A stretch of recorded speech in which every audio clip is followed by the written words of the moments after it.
नमस्ते हजुर सबैजनालाई कस्तो हुनुहुन्छ आई होप सन्चै हुनुहुन्छ होला है म पनि सन्चै छु अन्त आज चाहिँ भोलि हाम्रो विक अफ छ हामी दुई भाइलाई अन्त म चाहिँ बिहानै ट्रेनिङ थियो अन्त बिहानै 6 बजी उठेर गएँ चाहिँ आएर त्यतिकै है निद्रा पनि पुरा भएको छैन अन्त आज छुट्टीको दिन चाहिँ के गरौँ भइरहेको थियो है अन्त भ्लग पनि बनाऊँ भनेर आज चाहिँ सोचेँ है आज चाहिँ म जाँदैछु चिकन बनाउनु छुट्टीको दिन हेर्नुहोस् है तपाईँहरूलाई पनि देखाउनेछु है म चिकन बनाउने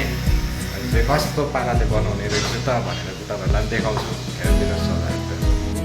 अहिले चाहिँ भने मैले सबै मसला पनि हालिसकेको छु है अन्त अलिकति हल्दी अलिकति तिखालाल अलिकति नुन अलिकति तेल है अन्त अब हाल्छु चिकन फ्राई मसला है त्यो पनि अलिकति हालेर चाहिँ मजाले मोलेर चाहिँ अलिअलि फ्राई गर्ने है हल्का ड्राई बनाएर चाहिँ फेरि ग्रेभीमा पकाउने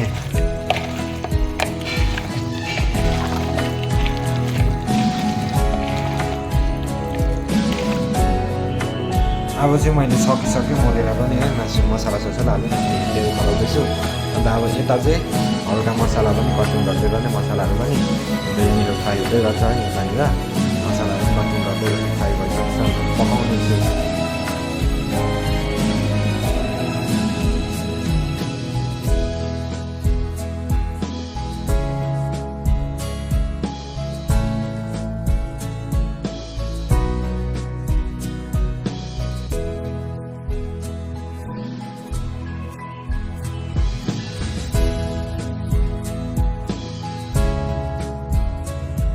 अहिले चाहिँ भने यो मसला पनि रेडी भइसकेको छ है यहाँनिर चाहिँ अन्त हल्का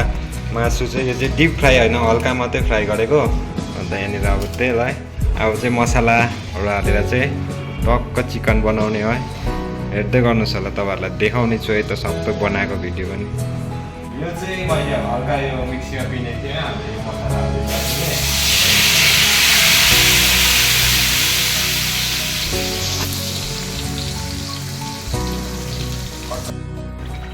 गेट रेडी है ग्रेभी चाहिँ रेडी भइसकेको छ अन्त यो चाहिँ चिकन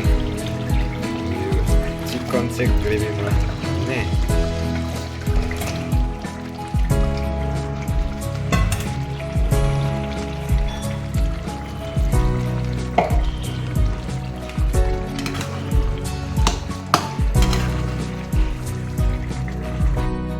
अहिले चाहिँ भने कलर चाहिँ यति गइसकेको छ है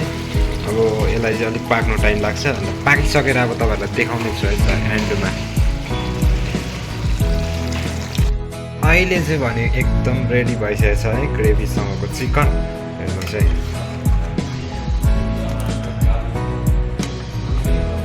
यो हरियो चाहिँ मैले उयो हालेको छु कडी पत्ता है एकदम रेडी भइसकिसकेको छ कसलाई खानु मन छ है यस्तो खालको चिकन चाहिँ मलाई एकदम अर्डर गर्दा हुन्छ है म तपाईँहरूलाई सक्यो भने चाहिँ अब नजिकमा चाहिँ पठाइदिन्छु है बनाएर कमेन्ट गर्नुहोस् होला कस्तो भयो त चिकन